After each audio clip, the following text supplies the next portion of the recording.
to sit here with this knowledge and information, and I walked through many paths to completion and continued on my journey. Always remember that the student is the master and the master is the student. This is really a collective build. It is a co-creation. And when we all dial into this synchronistic space, we say, okay, this is what I need to know right now, universe. And then universe will be like, it just so happens that there's quite a few in your tribe that also need to be aware of this same thing.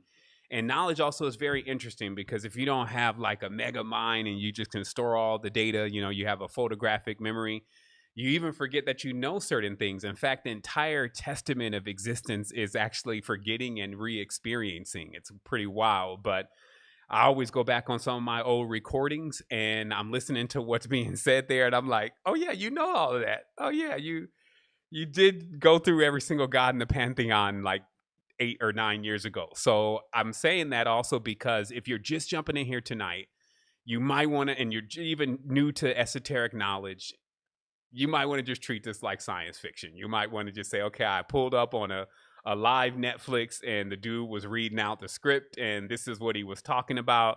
But make no mistake, everything that I'm going to discuss here tonight, you'll see everywhere, especially if you're looking. You'll see it in all of the movies. You'll see it in your own personal life. You'll see it written on the tapestry of life. And it's saying something. And I feel only when you're in balance, you can truly hear it. Only when we're in balance do we truly, truly create to the magnitude of who we are.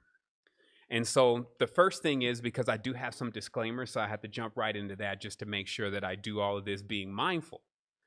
Because mindfulness is important. It shows and is a sheer sign of maturity. So as I said earlier, but I'll say it again because it looks like a few of us have just joined on the line, this is an adept level conversation. Now, here's the thing. I don't get an opportunity to really come in often on the adept level conversations, to be honest. And it's because, I feel like sometimes there's other things that are more important, right? There's always something that's more important than another thing. I call that the order of magnitude. So lately we've been working on sovereignty. We've been jumping into ourselves. Our last build here in sovereignty mentorship here at Tribe Vibes was about relationships. If you haven't caught that one yet, it's an amazing one. It's inside of the university, underneath enealogy. I think it's the last thing there. It's relationships before enealogy or something like that. Enealogy and relationships. But that is the precursor to what we're going to be talking about tonight, because I went on after that and I began to keep dialing in, and I was extremely empowered at what I was able to find about what true relationships are and how we can begin to conduct ourselves to get the maximum, which there is none, by the way, but to get the maximum of what we can process here in the reality going on in the experience. So that's what this is about. So no kids tonight. Also, all my scribes on deck, sending much love to you. It's an honor to be with you. This is so important to get to others, and we must admit some of us are verbal. We can take in information and start processing it. We don't know all the time everything that we're listening to. It's funny because how do you figure out something with only your mind that you did not know? I'll say that again. How do you figure out something only with your mind that you did not know? Generally, you have to go to look to something else to get some inspiration that's going to put the pieces together for you. We use nature to do that. That is our blueprint. It's been around for a countless period of time, and it has plenty of lessons that you can learn from it. But in every context, we really want this to be a time. I'll wait for those lines to mute and get that thing handled. Hold on real quick. It's driving all over my conversation. Hold on real quick. All right, there we go. All right, y'all made me go into God mode on the panel and have to mute all the lines now. Here we go. So continuing with this, what I'm getting at here is well, first of all, again, my scribes. It's so important for this message to get to others who may not receive this very well just through the video exposure. And so if you're taking notes out there and you can put those notes together in a way that others can read them and gain some comprehension. So not so much as just, I guess what you call that, a dictation, but actually, even if it takes some ad-libbing just to smooth it all in, I really want to start putting notes with these messages because it helps. It allows us all to recap and it's an important thing. So I just want to, definitely warm up the scribes. If you're out there, we need you. Also, another context around this conversation today is when anything is possible, the only limit is you. Like, this is one of those things you just have to sit in on for a moment. It makes perfect sense, but oftentimes we just don't think about it. In something that is limitless, the only reason why you wouldn't experience to the greatest magnitude of what you ever could desire and dream of has to do with something. It has to do with you.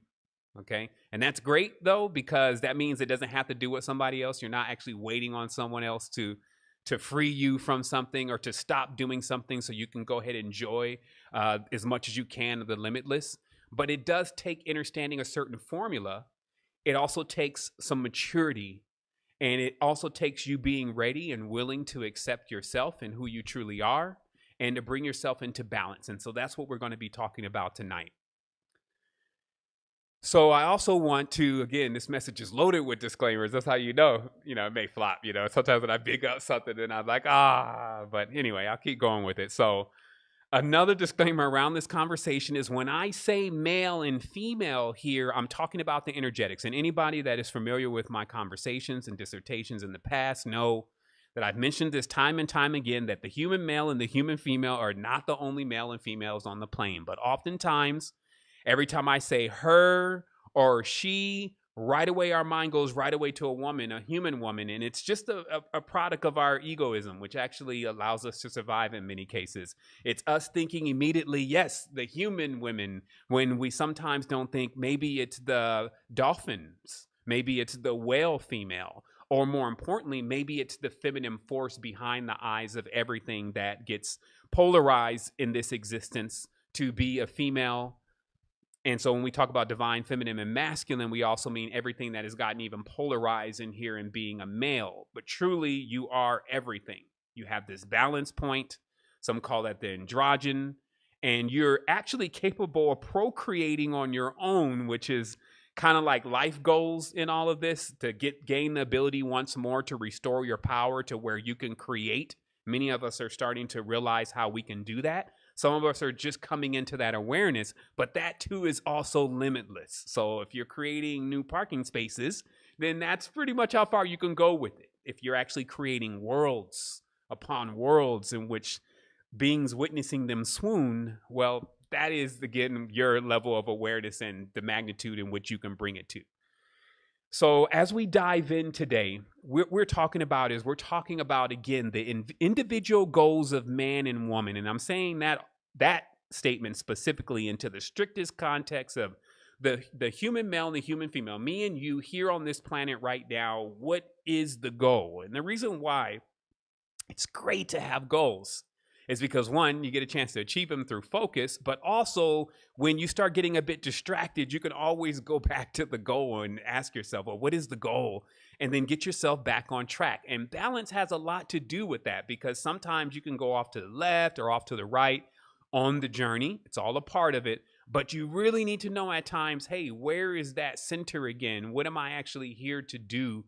And that will snap you back into place so that way you can stay on point and stay in synchronicity. So what we have today is, in the strictest context, what I want to explain to you is, first, for the females, since ladies come first, that your true role, duty, obligation to self is to actually discover the goddess within you. Okay? And I'll say that again. For our females out there and that female in there, your true goal for this particular point of existence is to understand the goddess within you. Okay? And for the male, his goal is to explore that. Okay? And I'm going to let you see how, with this goal, or with this formula, if you may, or this code, you get infinite existence of scenarios and laughing and joy and happiness and all of the different things that you can think of. Whatever you can conceive in your consciousness, however you want it, if you don't forget this principle, because it works internally and it also works externally, you will be able to have it all if that's what you want. So again, for the female to discover the goddess. Now let's put that into the context of where it should be, because we're also using English words. Goddess actually could mean something else. So we just want to string it to exactly what I'm saying. I'm saying that there's this hidden knowledge after walking at least 50 or 60 different paths. This means actual traditions, whether it's Sikhism, whether it's Zoroastrianism, whatever it is. Spending years studying this and practicing the aesthetic until you finally hit the top of it. What I've learned over time is that it always gets to the same thing, that there is a universal system that is happening, a universal awareness that is embedded in all traditions when they're in their pristine shape. But traditions get edited, times change, and things have a tendency to not look like they looked in the beginning. Now, think about yourself. There's this thing called aging, right? So you can imagine when the awareness of the goddess first started and what it looked like is probably a bit different than the awareness of the goddess and what it looks like now, simply through the effect of what we call time. And since time ages things, it has a tendency to make something that was rather beautiful begin to look like something that maybe you don't even recognize, or maybe you don't even want around anymore. And this is interesting, because this actually is really the context of this current paradigm of relationships, which is actually becoming obsolete rapidly. But the general relationship between the male and the female here on the planetary system is suffering from, at times, the same thing that I just recently talked about how when you initially get engaged or get involved, there's this immense light. There's this excitement. This excitement is so strong, it'll turn a beer belly into an 8-pack. I'm telling you, like, guy meets a new girl, and man, he's a changed man. He's smiling, he's working, he's doing all sorts of stuff, and he's happy about it. And to be honest, I just want to crystallize that awareness for you very briefly. That, see, it doesn't matter what's going on around you, outside of you. What's happening in your internal relationships determine how you feel. And I don't care how old you are or how young you are, you've been through this experience. You could be living it up. You could have all of the money. You could have all of these gym shoes or whatever it is that you wanted to achieve. You could have just got that paycheck. You could have just got your new car. But if your relationship is actually in the slum, you're still in the slum. How many have had that happen? That something big happened to them. It was great and it was amazing, but because there was trouble at home, there was some trouble in the relationship, it had a lackluster effect. Now, on the other side of things, because we love to keep it balanced, I don't care what you're going through. If you're laying next to your boo, y'all could be all snuggled up on that air mattress, they're on a vacant apartment room floor that you done snuck in for the night with no refrigerator. And still, because you're there with that person, man, everything gonna be all right. So do you see how, if we don't break this back down to the simple stuff before we try to climb all the way up to the peak of the mountain, then not only are we not gonna have the energy to make it, we're actually gonna miss some of the key components that involve just us. Tonight is about you being truly selfish. Now, all this self, but it's really about shaking yourself out of this sleep really briefly to realize what exactly is happening to you because of a phenomena that occurs when you actually begin to go out. That's even synonymous with when you finally go out. Like, yeah, I'm going out tonight. And then you meet something on the external, and then you begin to share energy with that And because energy management is, wow, that's a depth level stuff, that's mature stuff. Somehow, in that energy mismanagement, once again, you're now staring at a relationship that the fire is going out, meaning the fire generally inside of you, even though you want to see it only in them, is starting to go out. And so tonight, I'm going to show you how the great arcana has already explained what exactly is going on in this phenomena. And I actually can probably even summarize this within the next 5 minutes. When I said that it's the woman's goal to find the goddess in herself. Yeah, let's start getting some illustrations here, because actually, if I'm trying to make this an hour and a half, I need to really speed it up. So check this out. So here we are. Actually, let me get my picture on the screen also. Give me a moment. What you're looking at is a Masonic tracing board. And it'll become obvious to you as we continue to go on. And first of all, anybody who has heard my message before, I think I even need to get off the screen for a moment because y'all got to see all of this. I'll be over here. Let me try me over here, okay? It will become obvious to everyone as you continuously initiate yourself personally, self-initiate into your own mystery, that Freemasonry is definitely not in the hands of whoever its original custodians are, because the truth is that this is something that clearly would belong to all of us once you understand the mystery.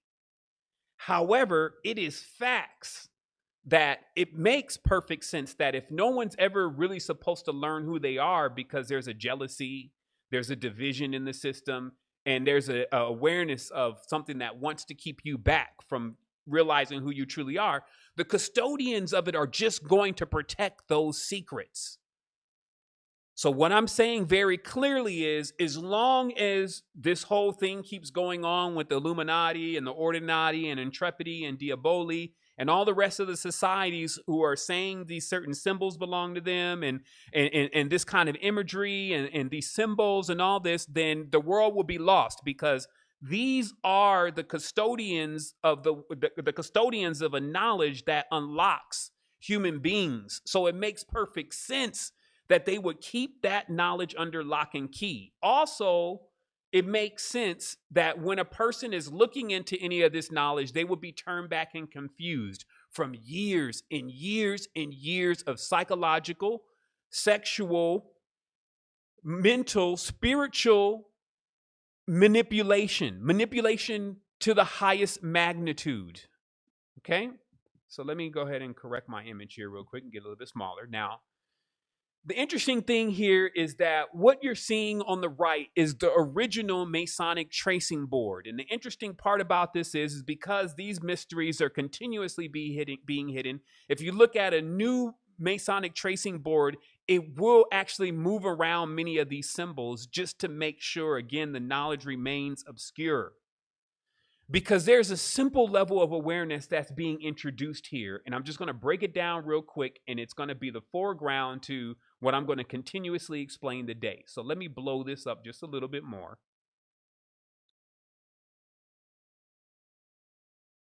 Now, beyond the infinite symbolism, because there's just a continuous burial and symbolism from the square to the swords to the trowels to the compasses to the staircases to the pillars, etc. And all of this means something.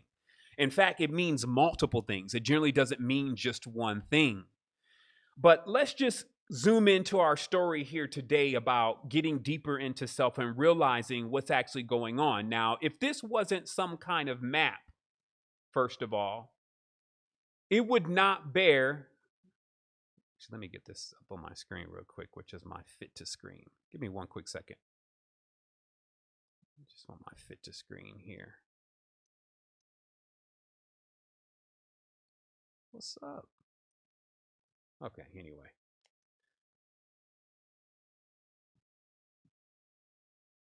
So what I'm getting at here, while my computer is clowning, I need to just turn on one little feature here. Give me one quick second.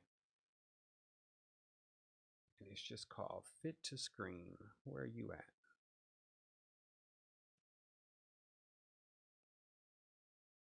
Fit to screen. Fit to screen. Okay. Crop. Okay, we'll roll with that. So if this wasn't a map, there would be no reason for it to have north, east, south, west on its corners. Okay. So now when we say, so what is this a map to? We can see that there's clearly a layout. Now, what I've done is I've also superimposed on the left. Okay, so you have on the right the original Masonic tracing board, and then you have on the left an actual diagram of what this is from a constellation level and from an astronomical level as a reference. Okay. Now, the first thing is that pillars are always representations of big benchmarks, big accomplishments. Okay. Now, pillars also are synonymous with woman. Also, even though you see a pillar as a masculine symbol, what right away you have to remove in the mysteries is the concept of man and woman. Because what happens is in the concept of man and woman, that means they have been split. And because the knowledge is whole, you cannot interpret the knowledge from being split. So if you say the pillar is a man, then you'll be thrown off right away. It's a phallic symbol. You'll be thrown off right away. Because actually, a column or a pillar is the reason why we have the goddess Columbia or column. And what this means is column is basically a goddess that is of stability, a powerful, let's say, a powerful force. Now, the reason why also we're using this term goddess is because anything in the physical plane is related to the goddess. Anything in the physical world or flesh is related to the code word that we know as goddess or divine feminine. So everything here is a vessel that is being filled up. And that runs directly congruent with what the divine feminine is. So it doesn't actually have to do with whether it's a what you would call a human man or not. When it's flesh, it's always feminine. And this is the way that you can begin to learn higher levels of knowledge to interpret the mysteries. So when you see 3 columns, what is actually being shown also, because you see a tessellated floor, and just as on my diagram on the left, my diagram shows you that each square on the tessellated floor is actually a benchmark for the amount of years. Okay, so let's say, I believe it's like every square is like 40,000 years, or every row, like you see on the chessboard, is 40,000 years, if you may. And every time you see a column sitting on the square, that means that there has been some type of great achievement. Now, for an explorer, a great achievement means that you've actually been able to completely integrate. Okay? There's been a complete integration. This means that in order for, well, let's rewind here. When we say, or when someone says, well, I'm a builder, okay? The next question should be, well, what are you building? What is really worth building? So if you think about that question, like if somebody's dedicated to building, what are they building? More than likely a house. So the next question would be, so who are you guys building a house for? Generally, the response to that question would be for the children. And I'm going to show you in many different ways how the reason why that's not for woman is because woman actually is a house. So it's like, even right now, women think that they need to depend on men, or the divine feminine thinks it needs to depend on the divine masculine. That's not how it works. How is something that has everything going to need to depend on something? That's why I said the goddess is, the woman's job is to unlock the goddess. The man's job is simply to explore that. Now what's happened is now it's being exploited. And this is why we have to wake back up our women. Because when the exploitation starts, only when the goddess awakes will the exploitation stop. Okay? So let me explain this also in another way. Now imagine then, as your system already teaches you, that we're in a gigantic mother goddess, right? But as the story keeps going, it says that she's asleep. Anybody familiar with Gaia's story of being asleep and in a dream? Okay. If you keep reading and you understand esoteric knowledge, you'll run across this a lot, that many of the goddesses are asleep, like Selene. There's even a riddle that says you can either sleep to Selene or awake to Isis. And I listened to that years ago and I was like, what does that mean? But there are many sleeping goddesses. In fact, as you'll see here in this image, in Malta, to be a true knight of Malta, not the impersonators that are doing this now and acting like they belong to the round table. They are here to protect and make others aware of the goddess. So you see, this is the sleeping goddess, which is an ancient statue found on the island of Malta. And as you'll see on the bottom, it says the remains of one of 50 of the goddesses' temples in Malta. Okay? So I'm gonna still break this down for you and build it back up, because this is very important for you to understand. If the goddess goes to sleep, what happens to all the explorers? Now remember, I'm working with you here to try to get you to see that you're actually both. But you can polarize yourself if that's how you feel and you just want to be the goddess tonight, you could do that. If you want to be an explorer tonight, you can do that. If you want to understand both in order to hold the great key, then you can do that also. But I'm asking you directly, what happens if you're inside of something and it goes to sleep? What happens to you? So now do you see why? A little bit of why this stuff is going on? Because the goddess is asleep. So let me show you something. Here we have the goddess Durga, okay, on the right side, slaying demons, okay, meaning just setting stuff straight. On the left side, we have a very cryptic image which some have seen before. I'll blow it up, but maybe few have seen it. On the left side is the initiate of the left paw, or the lion's paw. This is on the left side here, okay?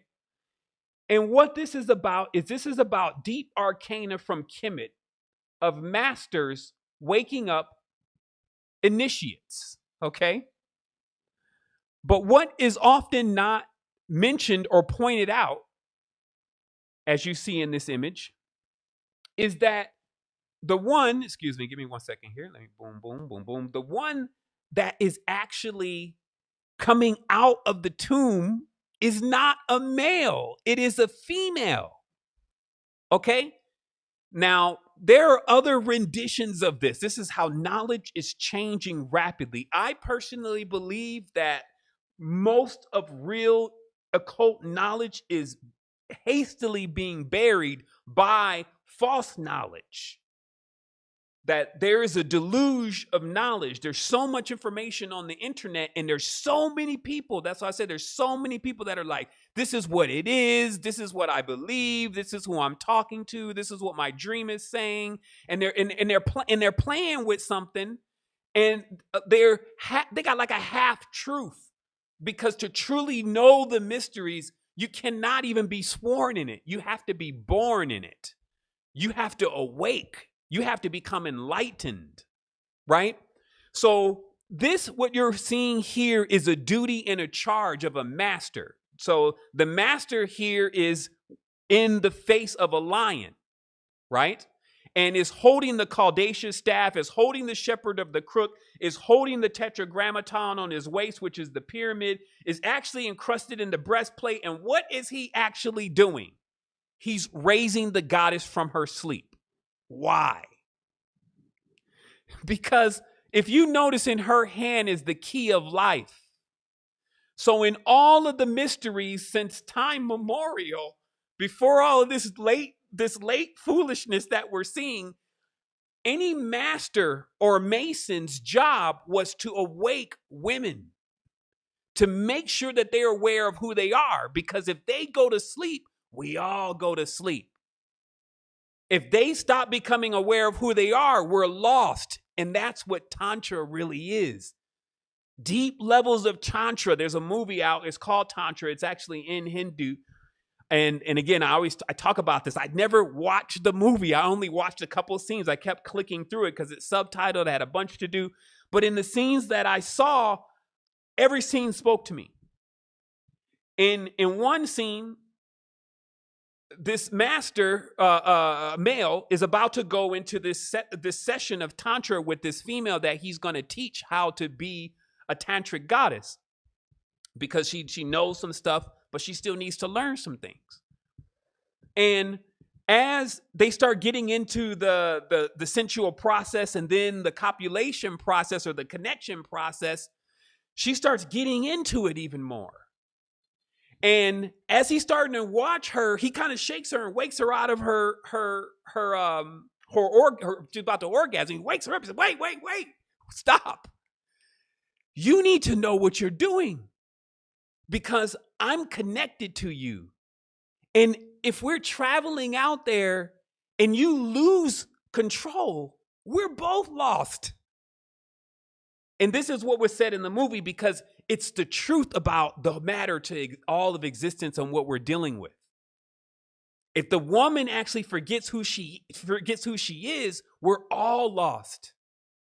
So that's why any being that is supposed to be a guru, supposed to be a guide, supposed to be a mentor, supposed to be any of those kind of things, where the male has taken on the role of being a custodian or a husbandman or priest or a kahin, his only duty is to wake up the woman to who she truly is. Because if not, also it creates an imbalance, a huge imbalance.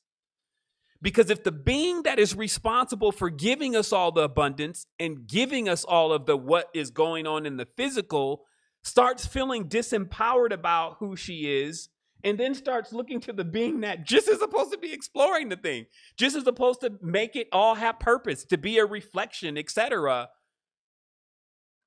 we have a deep situation happening. So let me go on with these mysteries. You happen to wake up smack dab in the middle of a hotbed. Literally. You woke up smack dab in the middle of a hotbed. What does that mean? Some of us are familiar with the story of the mother and the father splitting up. I know some here have been in broken households before, where the woman and the man couldn't figure out how to put it together, and then they split. And it hurts the child. All the child wants is to see mommy and daddy back together again. That is the big story of the human life.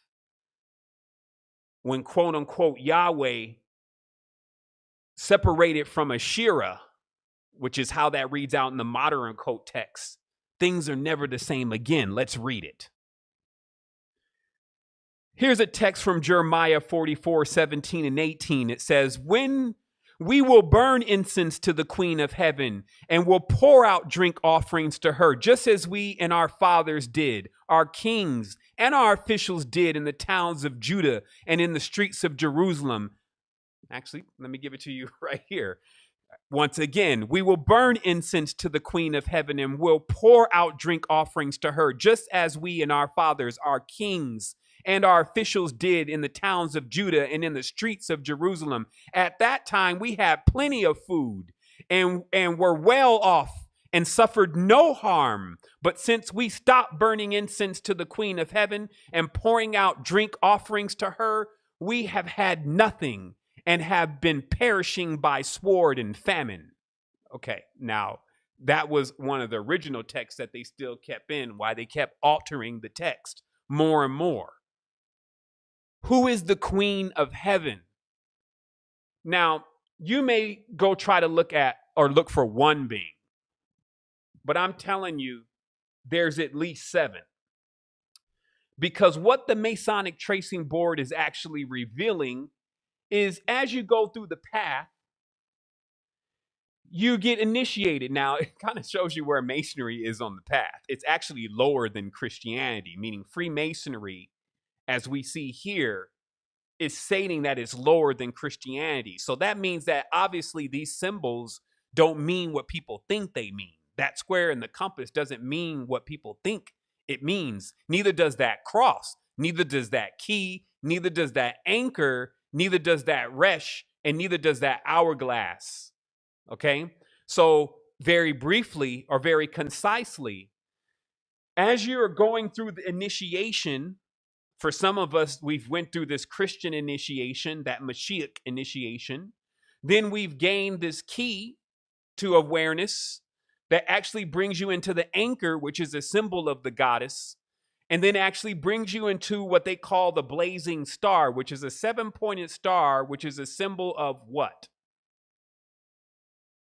Well, let's go to our diagram. It's the symbol of the Pleiades. And why is the Pleiades so important? The Pleiades is important because it's well known and well accepted through ancient times that there are 7 wombs, at least. This may give us a hint to what some of these stars are for. I don't want to bring any limitations here because there's no limit. But there is an order to this, meaning that humanity has already pegged that how its civilization and even colonizations and all of its pillars that it's laid and its continuous growth of its species and its template and all this comes from the Pleiades. And what it's a mention of is also that it's called the 7 sisters of the Pleiades. Now, I want to back up really quick here because when you start thinking about some of these goddesses, you have to realize that you're really more speaking of, and I dropped this into the chat the other night when I was riding out on the 22nd. And what I was explaining very briefly at the turn of the midnight was that sometimes I troll eBay for artifacts because eBay is so unmanaged, like meaning there's like no police there. People have taken to selling artifacts that are actually illegal to sell on eBay.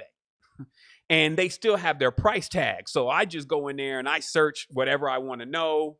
Like I just type in a keyword or something I want to know. And then I sort by highest price.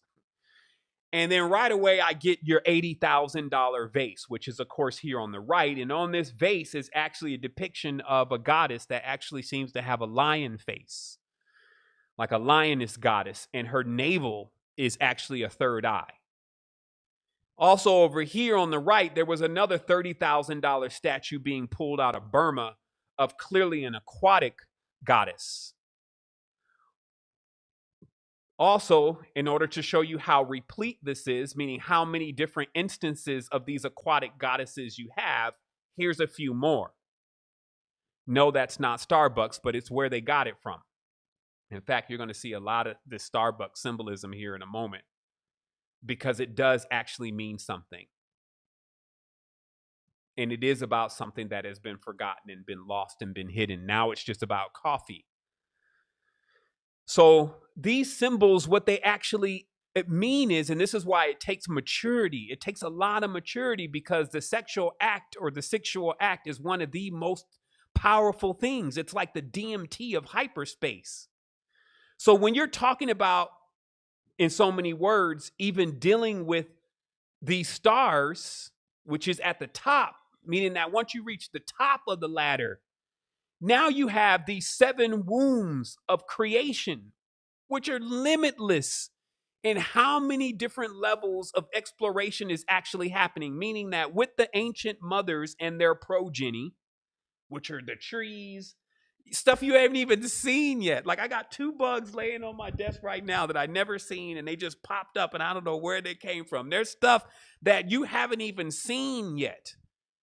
But it also has an origin, and that origin comes from one of these wombs. Everything that is here in this space that we're actually in comes from one of these wombs. And remember when I was talking about, I said that there's a code, and I mentioned this to everyone. I said there's a code.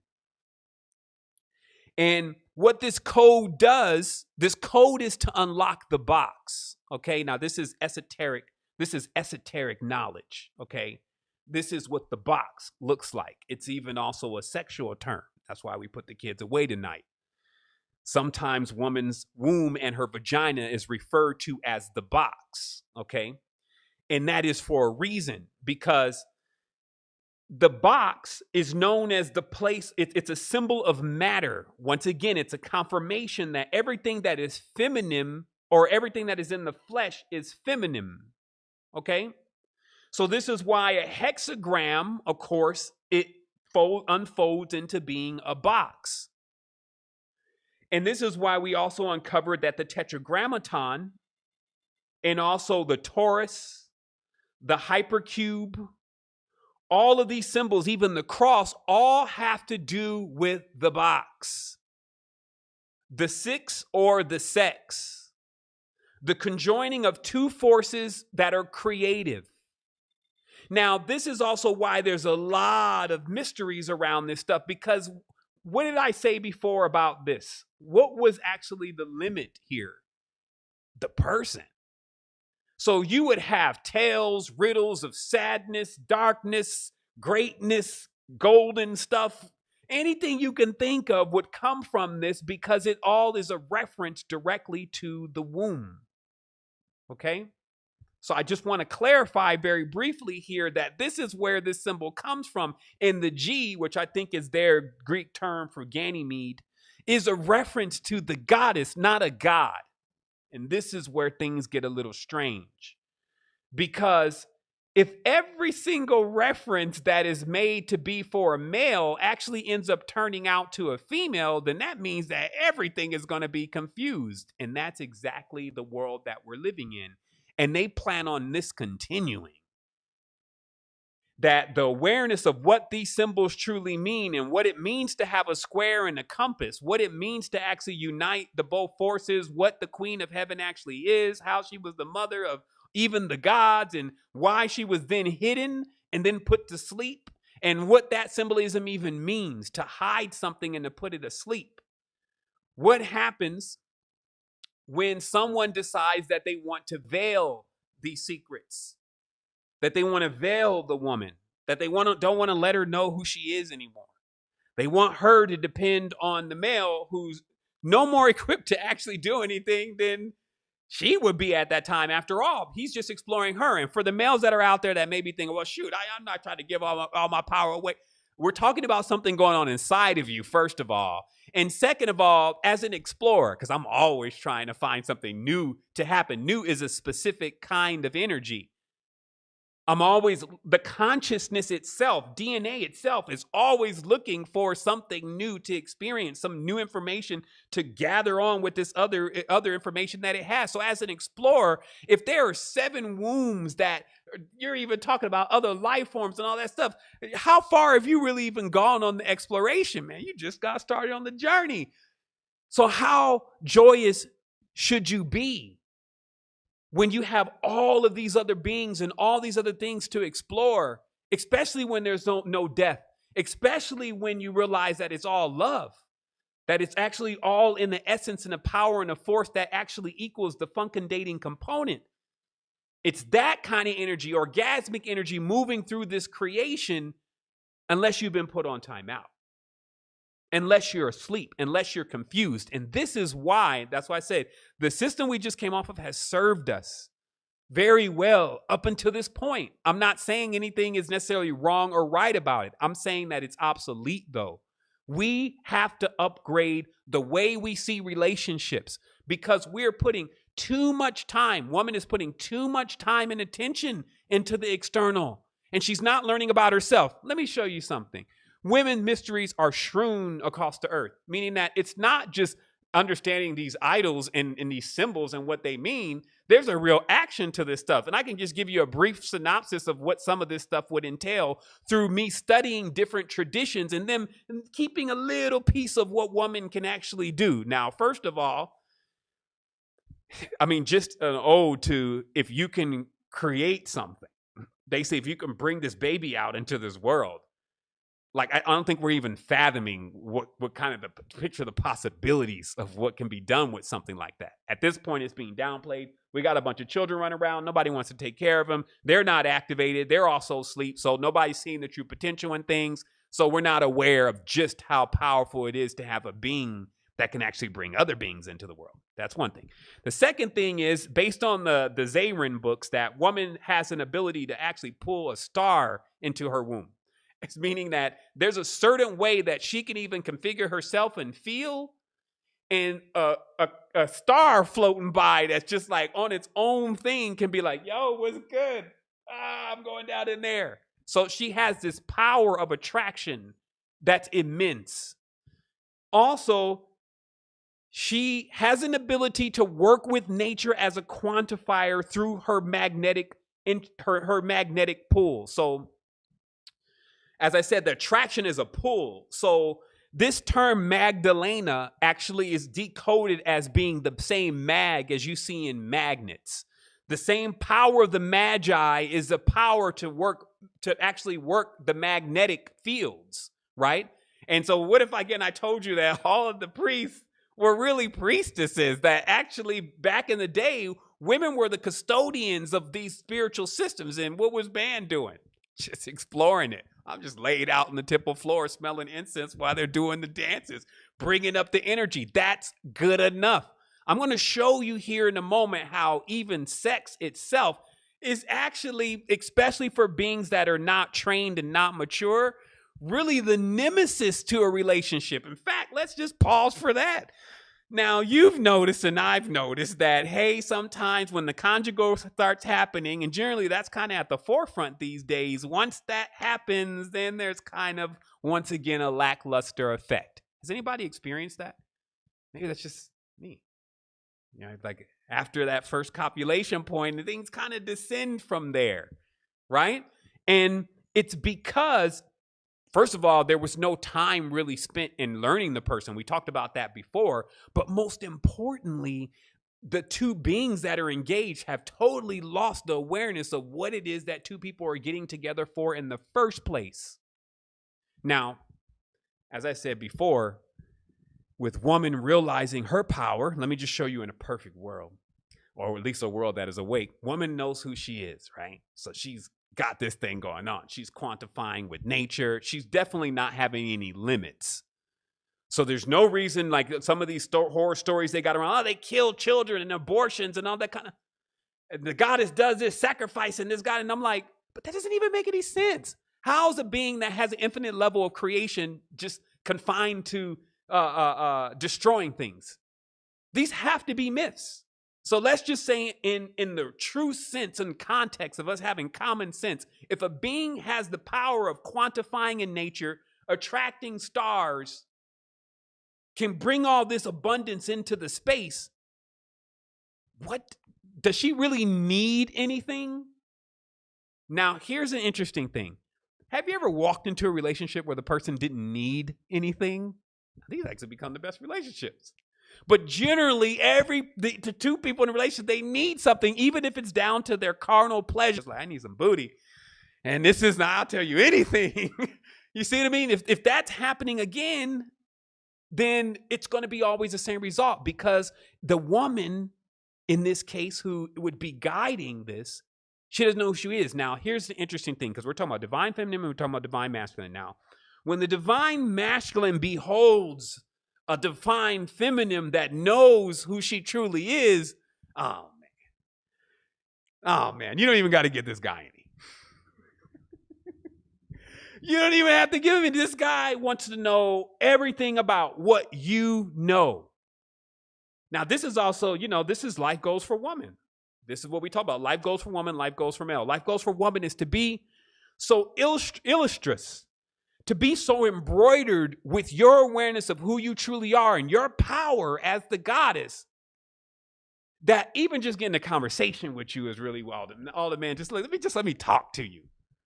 Because through that, if the man is already mature, he's getting the level of exploration that he needs to continue his journey, which is basically an energetic thing. Males are capable of lifting worlds when they feel like it, when they feel encouraged.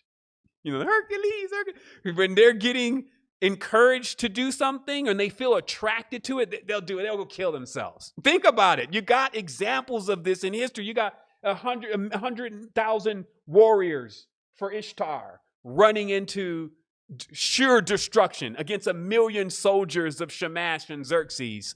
And they're going to die, but for the goddess, we live again. And this is why. Let me show you. For the goddess, we live again. Now, this again is Mag, again, the magnetic force. Mary, which is the maritime, the goddess of the sea, which is synonymous to the goddess of the stars. Okay, so this says chapter 2, examine the Ugarit material in which Aphrodite appears. She is identified. Now, first of all, let me first back up a little bit for any woman that does not feel included with this. The goddess has so many names. I'm sure she's got one of your names. The thing about the goddess is, like, I realized that even the god that was supposed to have all the names was really the goddess disguising herself as the god with a bunch of names. I was like, damn, goddess, you all over the place. She said, yeah, I'm actually everything. That's how it works here. I hope you figure this out soon. So as it says, she is identified as the consort of the chief god El, the creatress of the gods. Okay, now we're talking. And the nursemaid of the gods. Her epithets include Ilt, goddess, Kadush, holy. Her title is Lady Ithrit of the Sea, and thus hints at some sort of maritime connection. You know, the author is a little confused. But listen to what it's saying. It is possible that the goddess came from Ugrit and Amaru. They're trying to narrow down something that is everywhere. It is noted that the precise etymology of Shir remains uncertain. Additionally, many other ancient Near Eastern goddesses show similar epithets. Exactly, because it's all of them. And they bear like epithets and may have been related to Ashera. Space did not permit a full decision of these other deities in this study. Many of these other goddesses, such as Ishtar and, let me see, I got something on my screen. I think that's Inti, has specific attributes of their own which are not associated with this year. The pantheons of the ancient Near East were not rigidly fixed and appear to have certain fluidity and identification. And he's just going nuts trying to discredit that all the goddesses are the same. It is thereof difficult to determine exactly which goddesses sprang from which. Perhaps it is not necessary to pin them down too closely, since each local cult would stress those attributes which they needed most. The important factor is that there is a distinct continuity of the idea of the mother fertility goddess, despite the fact that her exact attributes and epithets could and did change. Right? Well, that would be obvious. However, you see that cave in the back? That's the womb you came from. You see that skull on the ground? That means that it can bring you back from death to life again. So that's why it's always important for a master to exchange that favor.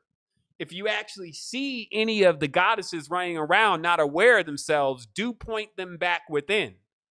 Because when they keep waking up, then the world continuously is sustained. See, these demons that you see being slayed, contrary to what this modern theism has been teaching about, that basically this is a warrior goddess. So now she's going to go and get on a horse, and now she's going to go and slay everybody. That's not what she does. Let me see. Let me pull up the image really quick here. Actually, what she does is they all fall in love with her. They all recognize that she's their mother, and then they lay down their arms. And because the only opposing force to war is love. But think about how people try to devise in ways in their mind of how that actually rolls out. They think, okay, well, yeah, that we understand enough now to understand that the only way we can counterbalance the forces of darkness, if you may, or forces of evil, if you may, forces of despair, desolation, disease, death, if you may, is through love. But that love is actually a symbol. That symbol is actually a heart. That heart is actually double phi, and that double phi is also the square and compass once again. And all it's saying is that if the goddess is on the dimension and awake and aware, this is coming through every single being that is here, then all of the distortions and negativities, they become slayed. And you see what it says here? The goddess Durga defeats the army of demons mounted on her faithful what? Lion. So who's the lion? Well, look on the left. Who's the one raising the woman out of the tomb? the lion, the male lion. So this means that this would start because this covers Ross, this covers so many other things. This covers the Nagus, this covers stuff that we don't even have the space to talk about tonight. But what I'm really working to get across here and let everybody see and witness is that if we're not in this together, if we're not here to truly empower each other, we're doomed. But the moment that we actually figure out what's really going on here and how each one of our roles is to make each other feel amazing. And when we're given the free pass to do that, see, this is another thing, something that we just have to hone in on, as we talked about last week in relationships. Now, if this person becomes yours, this is actually the downfall and the slip and slide of the gods and goddesses alike. This is why it took maturity. It takes maturity and it takes a certain level of knowledge to reach this stage. And that's why many beings have not reached it yet. Because you can imagine the young ram upstart god or goddesses is like basically trying to possess stuff. He's mine. He's bending to my will. This is when you deal with a non-master of the game. This is the big theme here tonight, is remember that this is a high stakes game you're playing, but a game nonetheless. And if you don't know how to play the game, then you'll lose the game and you'll slide down the ladder just like the Leela book shows you. So the ultimate game is that now let's take this into the context again, as I said before. So now the goddess knows who she is. She knows all the power is coming from where the power is coming from. She knows how to quantify the power. Now she has mature males around her that are gaining counsel from her, and she's likewise giving counsel. Woman is a giver, so she would sit there and give as much as she can without even asking for anything back. After all, she has everything. So this would actually continue ad infinitum, and that's what mystery schools really were. You sit in with Sophia, which is the goddess of wisdom, and she just keep pouring it on you, and you just be there eating popcorn with Pythagoras and Socrates and Horace, just enjoying the show, unless somebody is trying to possess something. Now, here's the big key, because this becomes a turn in all of history. That's why we have the word history. Because something happens at a certain point where possession begins, actual possession, where someone thinks that they can buy one of these goddesses, can buy a goddess. It's called marriage now. People don't even know that. That's why I'm saying the system we're on right now is it's very old paradigm. It's not going to work out. Because the truth about all this is that when a woman was married, if you look in the ancient text, there was a dowry that was given to the father. And this dowry was given because the male was actually paying for the woman. Then she would become technically his slave. She would move from a Sarah she would move from a Sar to a Sarah. And in that transaction, that she would now become property of the husbands. Now, if you're too young to know anything about this, you need to go do your research. But this is where that comes from. And so right away in this point, now one being is possessing another being. And this is a slippery slope. This is the fastest way to lose the game. You see it happen all the time. You're probably doing it. Other people are doing it to you. And this is why it's not working out for anybody. This is why you will maybe attempt to do something or stylize your relationship in a way that millions of people have failed, and you be over there thinking that it's going to work. And you're leaving it up to the other person to make it work. You're actually saying that it's their responsibility to make it work. And because of that, you've lost your power. So in every tense, whether you're a male or a female, the goddess inside of you is asleep. And this is how it works. This is where possession begins, because we all have a level of attraction. We all have the ability to create. So that means that we all have a goddess that something wants to possess. And the system is designed to continue this procession because it's in a slave system. Now, let me show you how the slave system started. So many of you are familiar with the mud flood theory, okay? And what the mud flood theory is, hold on real quick. I need to get I have longer. No, I think this will do. This will do. Let me just pull up the master copy so I can read it from a larger. So the mud flood theory is as a few of our friends have discovered on the internet, such as let's say who do we got? Who do we got? We have Flat Earth British. We have Static in the Attic. And we have a few others that started going through archive.org, as I do often, and started going through all of the old books, and there's tons of them, and then started finding pictures of basically a time in the world that was rather recent, but is very advanced. And even different types of technology, stuff running off of what looks like Tesla cables, and trains and trains of children being shipped to the United States to do labor, and all these things that are actually almost absent from history, but absent from history because most people don't read. Most people don't operate the Scantron. Most people are not going to archive.org and knowing what the keywords are to lead you from one thing to another, to go and find the ancient origins of Israel, the ancient origins of Samaria, different words and names that actually connect you and other things, because all of this is written. They would try to make you think, and in this case, they is the ones who feel like they're the custodians of the world that are totally mismanaging it. They would like you to think that we don't know what happened. And that's why they're in every single institution. That's why they're gatekeepers in every single extent, is because they're hiding a certain level of knowledge that only happened not too long ago. So let's read this, because I know some of y'all already have. What this is saying, now I'm just going to give you a complete awareness here of what's happening, okay? That what happened right at around 1000 BC, everything reset.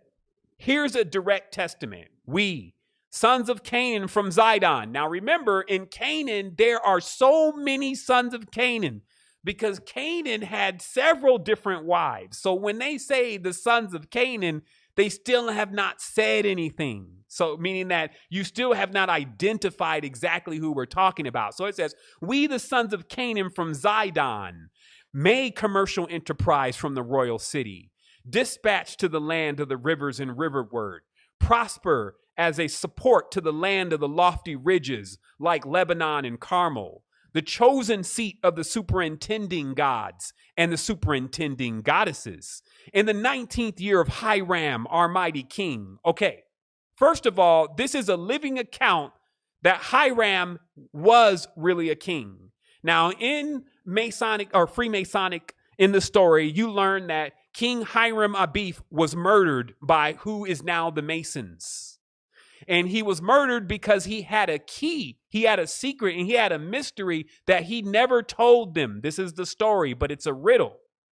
And because he never told that story, or he never gave that key, and he was killed before he gave it, it was lost. And they call that the lost key. I'm telling you, that lost key is the goddess. So here we go. Hiram, our mighty king, we set out from under his scepter. Now, when you go from under the scepter of a king, that means that you're betraying the king. That's why the next thing it says is renounced allegiance. So this means that whoever's talking here knew Hiram, worked for Hiram, but then traded on Hiram, ditched Hiram, renounced the allegiance to Hiram, okay? And overhauled a merchantman at sea getting along with 10 ships. So they are basically saying that we disavow from the kingdom of Hiram. We took 10 ships and we went out to the sea as merchantmen. Okay. Now this is actually the ones who are in charge of Freemasonry now. This is their story. They are the sons of Canaan, but they are not all of those who resided in Canaan. After which it says, we were at sea together 2 years, coasting round a land of heat, or the land of Ham, that is in Africa, and then we separated. So these fools couldn't even get along with themselves. They separated. Mighty floods. Okay, here's the account. Mighty floods of water carried or lifted up our company on shipboard thence, and we came thither, 12 men in all, and 3 women, to a new land. Right here it's accounting they got shipwrecked. And only 12 of them and 3 women survived, and they went to the new island. Now, I've went through this complete text. That new island was actually Spain. This is possibly the origin of who we were calling the Moors then. Which I have mightily enriched and have subdivided. May the superintending gods and superintending goddesses be propitious to us. Okay, so this is a statement. Now I'm going to go on. Established at Zion, but according to the Chronicles of Erie, the surge in the Atlantic, which deluged the extremity of Britain. Okay, so I'm showing you here, this mighty flood they're talking about is also recounted here. But according to the Chronicles of Erie, which is also the book of, give me 1 second here. I'll give you a reference here just in case some of y'all want to check this out. Let me see. This is Osius. Give me 1 second here. This is Ossian and the Clyde. Okay, so let me, that's Ossian. Ossian and the Clyde. That's Clyde. This book is available on archive.org. It's about 400, 500 pages of the account of the Isles of Albion in Ireland in ancient times, and the Celtic Druids in the traditions in which they practice, and how they bear witness to the accounts of the state of the world in their own text. Okay, and so as we go on, it says, but according to the Chronicles of Erie, which are in Oceans of the Clyde, the surge in the Atlantic, which deluged the extremity of Britain and separated the Sicilian Isles from Cornwall, occurred in 1031 BC. Okay, so it's showing you, and there's other references that I have at this, that this upheaval of whatever took place on Earth, which is possibly a planet passing by or a star, caused the waters to come out and deluged and changed up the geographics of many different countries that you're seeing now, broke islands off. That's how powerful it was. And it happened in 1031 BC. And here's an account. So while all the mud flood people have been looking for this evidence, the evidence is right here. So it goes on, which corresponds exactly to 13. Again, according to the Phoenician epigraph, as above, the surge by which the pirates from Zidon were carried to Peru. Okay, this is important because now you understand, again, there's many of these brotherhoods, especially when you see the Aztecs who went into tripping at a certain point. You see even some of the ancient Peruvian traditions start going into tripping at a certain point, meaning they start erasing the goddess from their histories, and they start doing this because these pirates, and I'm still reading this for you here, which again are the sons of Canaan from Zidon. It says, these pirates, which the pirates from Zidon were carried to Peru on the 21st and the 19th and the 2nd of Hiram. But Hiram was contemporary of David's, okay? So I'm going to skip here for a second because there's only one final thing. Now, David is Dravid. Hiram was contemporary to Dravid and was, in fact, a lover of Dravid. What this means is that Hiram was actually a friend of the Negus. Dravid is the Dravidians, and even David, who is also Solomon's father, again, that's Menelik. This is the kingdom of Punt, and a few other names. But anyway, Hiram was even conscribed to build the temple for Solomon and to build pillars and to create things. So there was a deep relationship that all of these kings had in their awareness of the goddess and who the goddess was. And this was original Freemasonry because that is the Star of David or the Star of David, which is also the secret of Hiram Abiff. Again, all of this is saying that this is the secret of Hiram Abiff. This is the key. It is about the goddess. I'm going to show you again. You've seen that one, right? So let's take a look at this one. Do you see, again, this is about the goddess. This symbol of a hexagram is not just a relation to a male and a female coming together. It is actually a relation to flesh, the funkendating component, physical reality, and where it comes from. And once again, you have this mermaid, even though it's starting to get stylized. And then you see that box down there with the circle around it. Same symbolism over and over again. So this is why when this happens, it starts throwing you off, like the G and that, because people have a definition of this now that has been completely circumvented by I guess you can say, a brotherhood. Even though there are some women back there, there are Eastern stars also back there. And this is an act to basically disempower all the rest of the tribes by actually taking the knowledge of the goddess away from the women of those tribes. And then if you get to the woman, what do you think becomes of the male? Okay, so I think we're a little bit more clear here. So let's continue this here and what it is saying. And again, this is just making sure I do my part in all this, to put my hand out there and make sure for these goddesses out there that you get picked up in all of this and that you remember who you are and your power, because a lot of what we have to deal with here in infinity is going to depend on you waking up.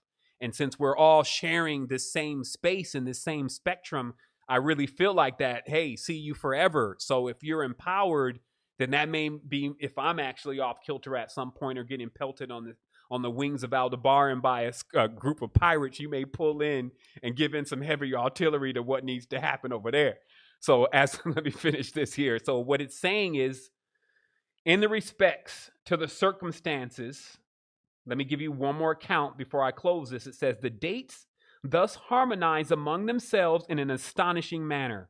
And the great geological event recorded, some volcanic surge that shakes the mountains of Palestine, rends the coast of Great Britain, destroys navies in the Mediterranean, and sweeps pirates from the Atlantic to Peru, is the same precisely. Okay, so there is a very close account here that is very important that the author has maintained and preserved, that this cataclysm swept pirates, people who were vagabonds, people who were thieves, onto the shores of other countries that were already falling out from the latest destruction that happened.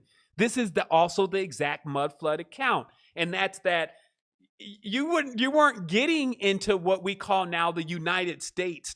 That whole area, 1000 BC, that was the great Isles of Atlantis, the ends and the beginnings of the world. Then you had the Pillars of Hercules. Man, everybody was bezeled out.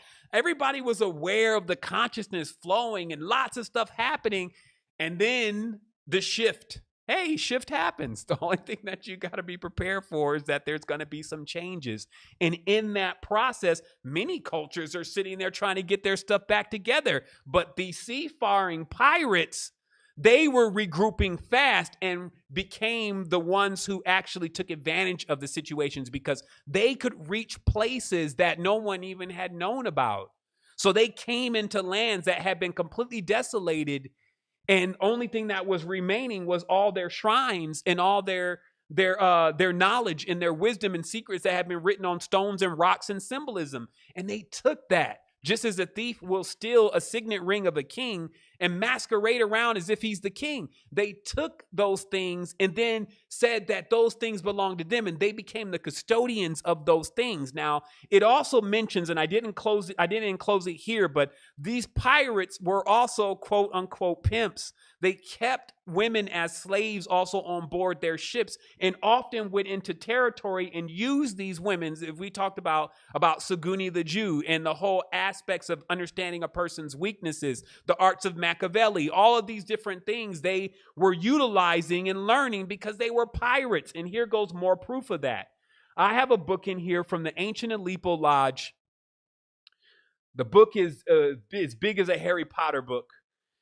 And in this book, it accounts this bottom part that I'm showing you right here. I've taken a picture of the book and I pasted it right in here. And it says, and this is all important, I'm almost done here. This is a 2-part series, by the way. The granting of a document by a competent officer of the state. Okay, now this is coming from a book of the Book of Aleppo. Okay, this book is passed out to initiates of Aleppo of the highest degree. There's only 153 of these books. I have one of them. When someone dies, they're supposed to give the book back to the lodge. Apparently, the one that I have, when the guy died, they put it on eBay. When I was going through my process of awakening, the line was so clear, it would just tell me what to do. So it said, hey, go on eBay, Google this, Grab that right there. I bought the book for like $20. Right now, the book sells for thousands of dollars, right? Because there's a couple more copies available. This is the Aleppo Lodge, the Great Temple, the 2-part series, and it has every picture of every member of the ancient order of the shrine. This is some real Indiana Jones type of stuff. They got Burkhart, actually, who's also in the Aleppo Lodge or a Freemason, is the character in which they're modeling the great Indiana Jones, as they call him, after. These are explorers, but pirates, swashbucklers. It's a real thing. And they're not joking with that whole the stuff that you see in Britain now, the conquering and the sword and all that kind of stuff. This is that same band of pirates. And that's why many people have told you in the conscious community that the people who are in charge are really pirates. So here it goes. The granting of a document by the competence of the officer of the state. Let me make sure this is on the screen. It is. And it says, permitting the person therein named to pass or travel from place to place without molestation by land or by water is a time-honored international custom which owes its origins and continuance to the danger of attack by robbers on land, by pirates on the water. It is this custom that gave rise in the former years to a degree known as the Mediterranean Pass, conferred only by Royal Archmasons and Knights Templar. It is a degree that has no connection whatsoever with any lecture or legend and is different from the degree of the Knights of the Mediterranean Pass. Being now nearly obsolete, the degree is only a Masonic curiosity. It may be mentioned, however, as a historical fact that vessels with Mediterranean Pass Masons on board have escaped being captured and plundered by the Algerians and other African pirates who infested the Mediterranean coasts simply because on the pirate ships, listen to what it says, because on the pirate ships there also happened to be some persons or some person or persons who had been admitted to this degree. So there's